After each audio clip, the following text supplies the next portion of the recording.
الرحمن الرحيم الحمد لله والصلاة والسلام على رسول الله وعلى آله وصحبه أجمعين. السلام عليكم ورحمة الله وبركاته.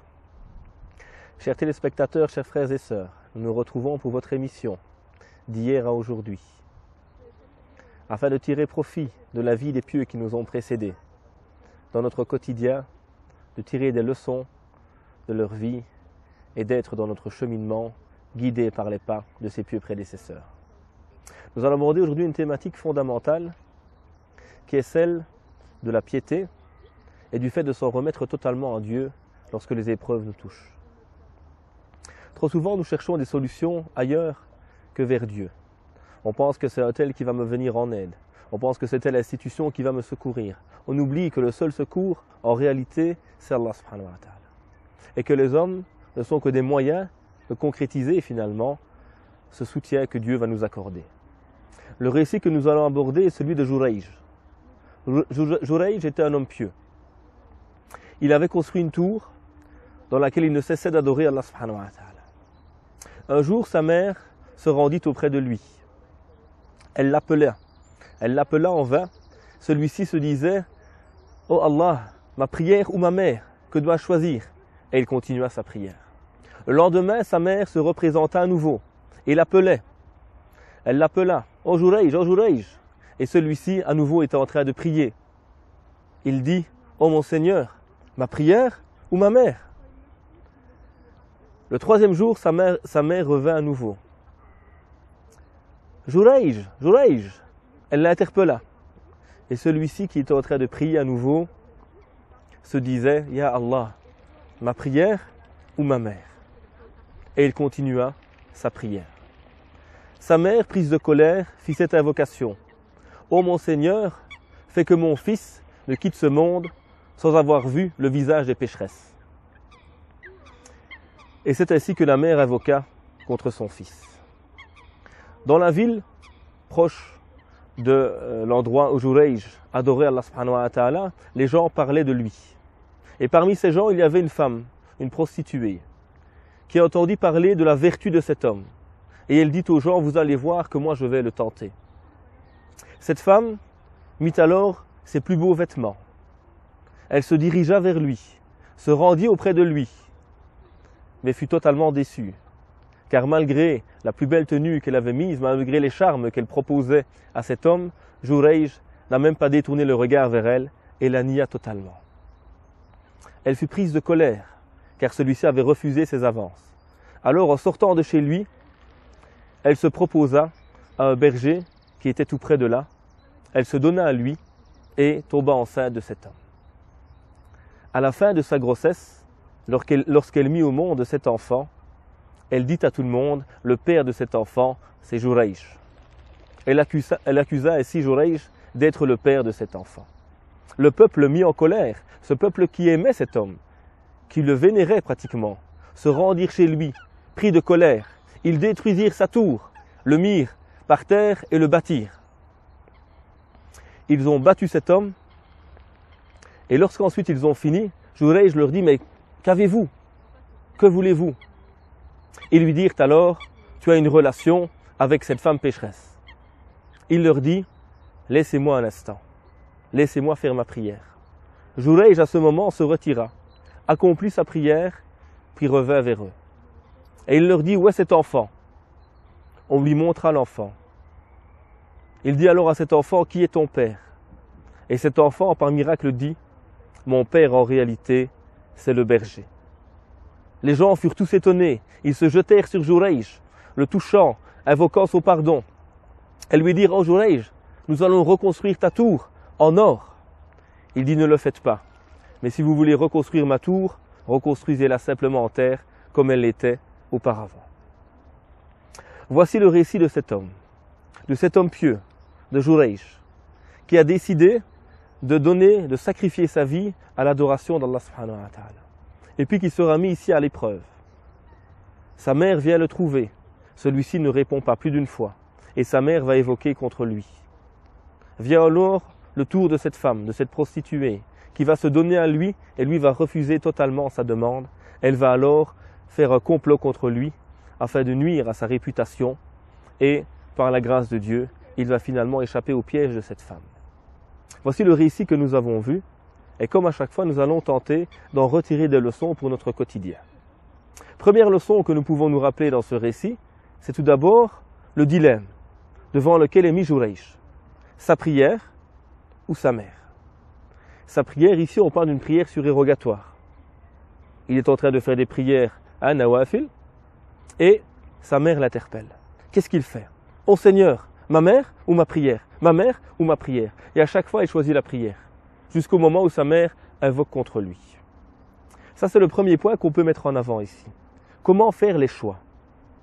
Ce qu'on appelle fiqh al-awlawiyat, la science des priorités. Savoir qu'est-ce que je vais mettre en premier lieu. Qu'est-ce qu'il faut avancer, qu'est-ce qu'il faut reculer dans le choix que je vais faire. Et nous avons ici la mère qui l'interpelle, et nous avons une prière surérogatoire. Et nous avons une règle qui dit, qui est rapportée à la base par Abu Bakr al-Siddiq, radiallahu anhu, qui dit « Inna Allah la yaqbalu an-nafila hatta tu'adda al-farida » Dieu n'accepte pas l'acte recommandé tant que l'obligation n'a pas été effectuée. Tu ne peux délaisser une obligation pour une recommandation. Et ici, répondre à ta mère est une obligation, alors que la prière nafila est une recommandation. Et même dans l'absolu, tu serais dans une obligation, une prière obligatoire, et tu entends quelqu'un qui a réellement besoin de toi. Tu es à la maison, tu as un enfant en bas âge, il risque de tomber dans l'escalier, tu le vois s'approcher. Tu as le droit à ce moment d'arrêter ta prière pour aller le sauver. C'est ça aussi la compréhension saine de l'islam et cette notion des priorités, comme on l'a dit. Et c'est ce qui est arrivé à un compagnon qui avait laissé son chameau à côté de lui et accomplissait sa prière. Son chameau s'est détaché et est parti. Le compagnon a cessé sa prière, a couru après lui et l'a rattrapé. Et les gens qui étaient là, les suivants, certains ont parlé sur lui en disant « Regardez cet homme, il délaisse sa prière pour rattraper son chameau. » Il leur dit alors « J'ai fréquenté abondamment le prophète alayhi salatu wassalam. Et pourtant, je n'ai jamais vu quelqu'un de plus aisé, de plus souple que lui dans la religion. » Et donc c'est en se basant là-dessus qu'il a compris qu'il pouvait délaisser sa prière un instant, aller chercher son chameau et recommencer la prière après. Car le temps de la prière est encore long, alors que s'il perd son chameau, il ne pourra pas le rattraper. Donc ça également, c'est la science des priorités, qui est un élément fondamental pour nous surtout, en tant que musulmans en Europe. Ou plutôt qui négligent les obligations qui sont les leurs et qui mettent en avant des éléments secondaires. On voit dans de nombreuses mosquées des gens qui se disputent. Pourquoi? Pour des actes surérogatoires. Moi je lève les mains jusqu'aux oreilles, moi jusqu'aux épaules, moi je les mets sur la poitrine ou sur le nombril. Et tu vois des musulmans qui se divisent, qui se disputent pour ces éléments. Alors que l'ukhuwa, la fraternité, l'ittihad, l'unité, est une obligation de la religion. Et c'est ce que fit un des grands éducateurs du siècle passé, l'imam Hassan al-Banna, rahimahullah. Lorsqu'il était dans une qarya, dans un village, où les gens s'étaient disputés concernant le nombre de cycles qu'on allait faire pour la prière de Tarawih. Au point ils en sont presque venus aux mains. Et lorsque l'imam arrive, ils lui disent « Voilà, nous avons ce conflit entre nous, tranche, donne-nous une solution. » Et il ne répondit pas à la question, mais il leur rappela les éléments fondamentaux.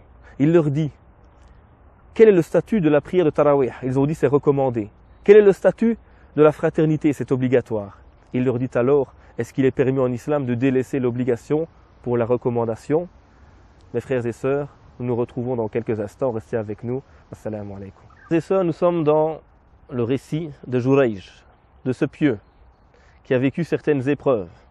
Et nous sommes en train de retirer les leçons essentielles dans notre cheminement au quotidien que nous pouvons extraire de ce récit fondamental. Nous avons parlé tout d'abord des priorités et de mettre en avant les parents avant les actes surérogatoires. Nous avons développé ce principe. Nous rappelons maintenant ici l'importance des parents à nouveau. Le prophète est interpellé. Mal kaba'ir, quels sont les grands péchés? Il dit tout d'abord al-ishraku billah, l'association. Ensuite il dit uquq al-walidayn, la désobéissance aux parents. Et donc cette importance pour chacun d'entre nous et pour tout musulman qui veut cheminer également du respect des parents, de la proximité de ceux-ci. Et plus particulièrement pour nous, nos parents sont fondamentaux. C'est eux qui nous ont transmis cette religion. Ils ont ce grand respect qu'ils méritent pour cela. Et pour les parents, il y a également un élément dont il faut se prémunir. On voit ici la mère de Jurayj qui invoque contre lui. Et Dieu a exaucé cette invocation, même si Jurayj s'en est bien sorti à la fin. Donc il faut que les parents prennent garde, par rapport à cela, et qu'ils invoquent en faveur de leurs enfants. Oh mon Dieu, guide nos enfants. Oh mon Dieu, fais que nos enfants soient droits. Fais d'eux une pieuse descendance, mais pas invoquer à leur rencontre, évidemment. Donc il y a cette importance ici de l'invocation des parents pour leurs enfants et pas à l'encontre de ceux-ci. On voit également comment les gens pervers souhaitent faire tomber les gens pieux dans leur piège. On voit cette femme, cette prostituée, qui n'accepte pas d'entendre qu'il y a un homme pieux. Elle a envie que lui aussi soit perverti. Et donc on voit souvent dans la société, malheureusement, comment les pervers n'acceptent pas la droiture de certains. Et comment la droiture devient parfois un handicap dans certaines sociétés, alors qu'il devrait être un élément positif à la base. Mais le fait de ne pas se plier aux normes, aux habitudes des gens, fait que parfois on est rejeté. J'ai une convertie qui me racontait il n'y a pas longtemps, elle est dans une petite ville en Belgique, elle est quasiment la seule musulmane de son école, était l'élève préféré de la plupart des enseignants. Depuis qu'elle est devenue musulmane, certains profs, malheureusement, ne la supportent plus, du simple fait qu'elle est musulmane. Et elle a eu récemment un cours sur les méfaits de l'alcool dans la classe, ou sur l'alcool dans la société plutôt. Et donc l'enseignante, en fin de cours, demande volontairement qui ne boit pas d'alcool dans la classe. Et elle était quasiment la seule qui a dit non. Et quand elle dit cela, la professeure va s'en prendre à elle pratiquement, en disant ceux qui ne boivent pas d'alcool sont des gens faibles, sont des gens qui ne savent pas se maîtriser, etc. Donc c'est devenu un mal de ne pas boire d'alcool, alors que ça devrait être une qualité, même pour quelqu'un de non-musulman, il n'y a rien de bien dans l'alcool évidemment. Donc on voit comment souvent, malheureusement, les gens qui sont tombés dans la perversité veulent faire tomber l'autre avec eux. Donc il faut prendre garde évidemment à cela et éviter également ce type de personnes. Et si ces gens n'arrivent pas à faire tomber les gens pieux dans la perversité, ils vont nuire alors à leur image. Si on ne trouve rien à dire, on va inventer des histoires.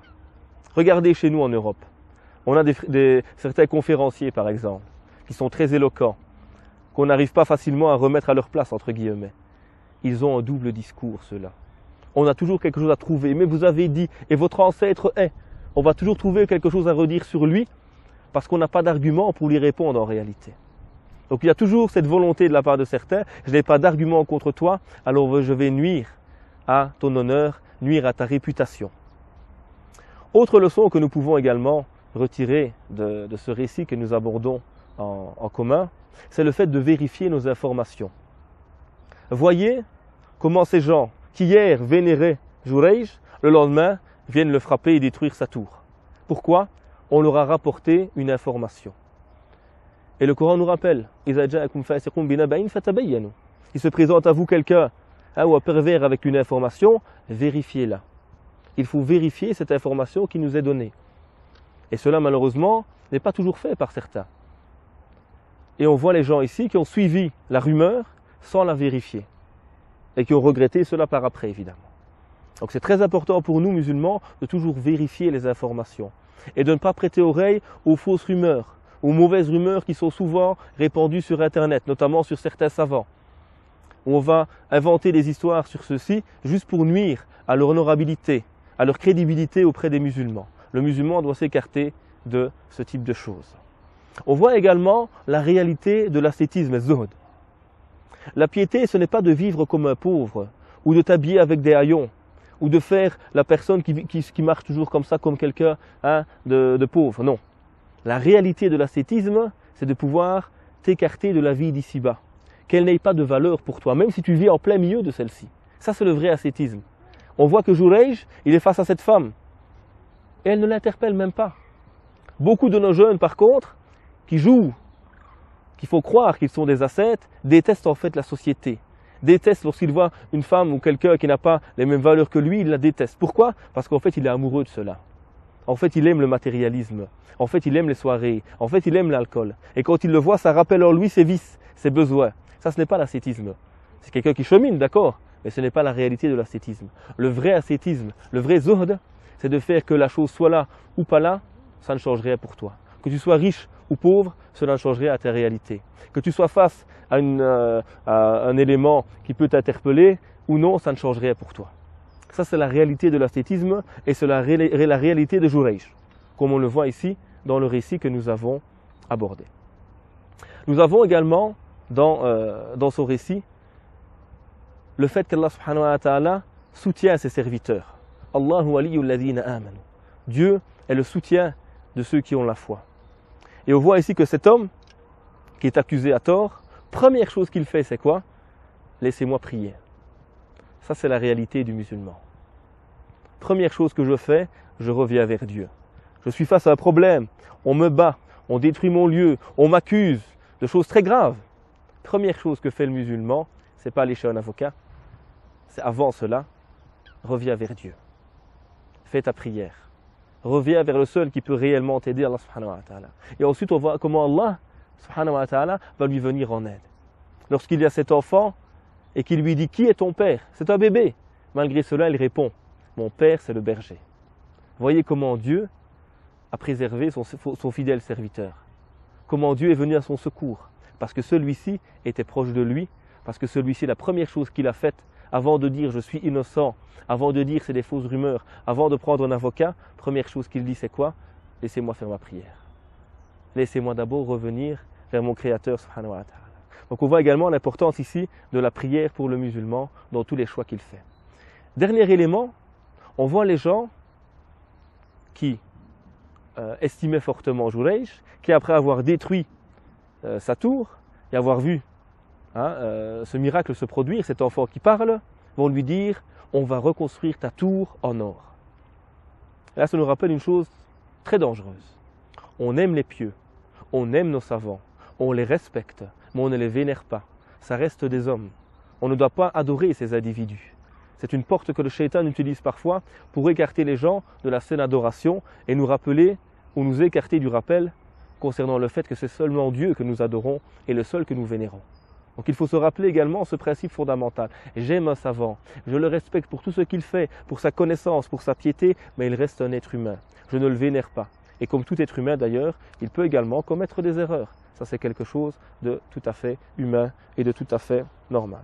Parmi les leçons fondamentales que nous pouvons encore retirer de ce récit, c'est le fait que le croyant place sa confiance absolue en Allah subhanahu wa ta'ala. Et que s'il place sa confiance en Dieu, Dieu lui permettra de se sortir des épreuves. Et que ces épreuves seront pour lui un élément qui va le renforcer, qui va le rendre meilleur, plus fort que ce qu'il n'était auparavant. Ça c'est l'important. Et le Coran nous rappelle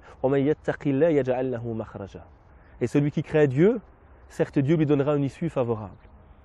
Cette piété a permis à Jurayj de sortir de ce piège. On le voyait embarqué dans une situation très difficile, accusé à tort, frappé, on a détruit son lieu de culte et par sa piété, par son retour à Dieu, Dieu l'a sorti de ce piège. Rappelons-nous donc que ce qui nous permettra à nous, en tant que musulmans ici en Europe, en tant que communauté, de nous sortir des pièges qui nous sont parfois tendus ou des difficultés normales de la vie, c'est d'abord notre retour vers Dieu. Reviens à Dieu, renforce ta relation à lui et sache qu'il facilitera ta relation aux autres. Chers frères et sœurs, nous avons vu dans ce récit une série de leçons fondamentales. La première, c'était les priorités. Se rappeler qu'il y a des éléments qui sont prioritaires par rapport à d'autres, notamment les obligations par rapport aux recommandations. On a vu l'importance du respect des parents, de leur obéissance. On a vu également par rapport aux parents le fait de ne pas évoquer contre leurs enfants. On a vu également le fait que les pervers voudraient toujours que tout le monde soit comme eux, que les gens suivent la perversité. Et on a vu que s'ils n'arrivent pas à corrompre quelqu'un, ils vont nuire à son image, nuire à son honneur ou à sa réputation par de fausses rumeurs. On a vu également comment Jurayj s'est confié à Dieu. Comment la première chose qu'il a faite, c'est demander à pouvoir accomplir sa prière, plutôt que de chercher secours dans les causes matérielles. On a vu également Zuhd, la réalité de l'ascétisme, et comment Jurayj n'a eu que faire de cette femme qui se proposait à lui. Il n'a pas dû la rejeter, il n'a pas dû l'insulter, non. Il n'a même pas jeté un œil vers elle, car il n'était pas intéressé tout simplement par cette femme. Donc on a vu également comment c'est la piété qui va me sortir des problèmes, et on a terminé par un élément également qui était le fait de ne pas vénérer, de ne pas vouer culte aux gens pieux, aux savants, même si on les aime, même si on les respecte. Et ce sont ces leçons que nous pouvons retirer de ce récit que nous avons apporté de Jurayj. Nous demandons à Allah subhanahu wa ta'ala de faire de nous des pieux, de faire de nous des ascètes, des gens qui sont prêts à faire face aux défis par la qualité de notre relation à Allah subhanahu wa ta'ala. سبحانك اللهم وبحمدك أشهد أن لا إله إلا أنت أستغفرك وأتوب إليك سبحان ربك رب العزة عما يصفون وسلام على المرسلين والحمد لله رب العالمين Wassalamu alaikum wa rahmatullahi wa barakatuh.